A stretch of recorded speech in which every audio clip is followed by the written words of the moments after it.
नमस्कार मित्रांनो आपण सध्या हळद मार्केटला आहोत हिंगोली या ठिकाणी आणि आजचे जे भाव आहेत हळदीचे ते आपण लाईव्ह पाहणार आहोत. तर एकंदरीत आजचे काय भाव असणार आहे, गट्टू काय भाव जाणार आहे, शेंग काय भाव आहे, त्या संबंधित आपण माहिती घेणार आहोत. मी साहेबराव डुक्कर, नाव आमला गाव आहे आमचं. बरं. जवळपास आम्ही मंगळवारपासून आलेलो आहोत इथे. बरं. आजचा 4था दिवस आहे. बरं. काय भाव आहेत सध्याचे? आता सध्या 16 लोक घ्यायलेत. कालची 17ची बीट झाली, पण आता 16च म्हणालेत. बरं. 16 200, 16 15 15.5. शेंग 16 हो हो. आणि बडा गट- 15.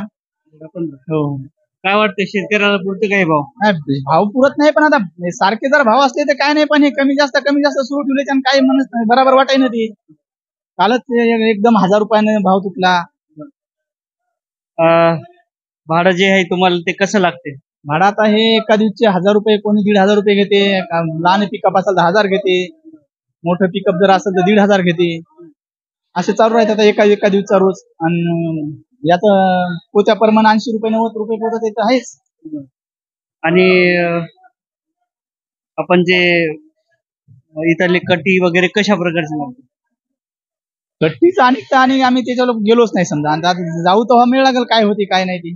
आता पहिलीच माल आणलेला आहे.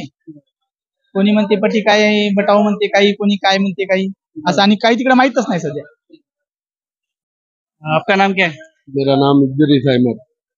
काय भाव झाली हळदीची?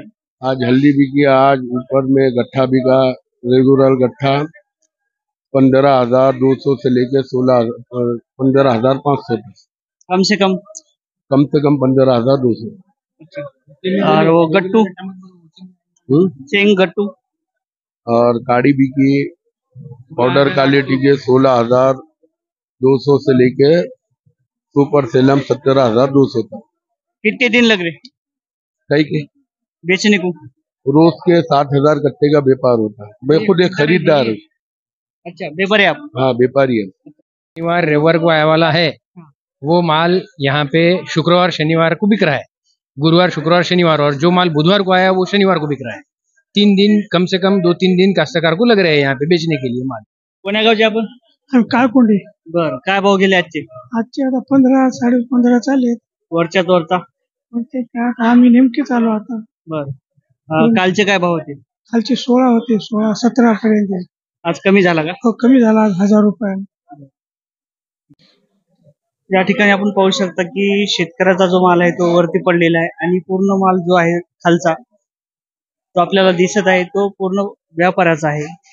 तर अशा प्रकारे व्यापाऱ्याचा माल आल्या कारणाने जी शेतकऱ्याची बीट आहे किंवा खरेदी आहे ती लवकर होत नाही.